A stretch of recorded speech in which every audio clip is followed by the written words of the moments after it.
Road అసలు బాగలేదనుకుంటా. కనపడుతుంది కదా.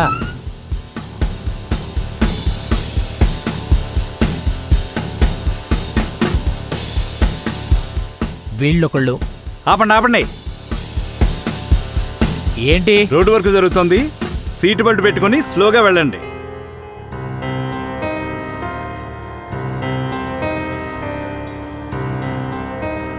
ఏమండి, సీటు బెల్ట్ పెట్టుకోండి ప్లీజ్.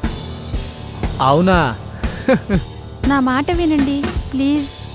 ఆకాశం నుండి ఏమన్నా ప్రళయం వస్తుందా చెప్పు? రాదు కదా. నా మాట వినండి. కారు కొన్నప్పటి నుంచి ఇలాగే వెళ్తున్నా. ఏమైనా జరిగిందా? నీకు భయంగా ఉండి బెల్ట్ పెట్టుకున్నావు, నన్నెందుకు విసిగిస్తున్నావు? అన్ని రోజులు మనవి కాదు కదండి. అబ్బా! అందుకే మేము చెప్తాం సీట్ బెల్ట్ పెట్టుకున్నా. సారీ సార్, మీ మాట విని బెల్ట్ పెట్టుకుంటే ఇలా జరిగేది కాదు. సీటు బెల్ట్ ధరించడం భద్రతగా భావించండి, భయంగా కాదు.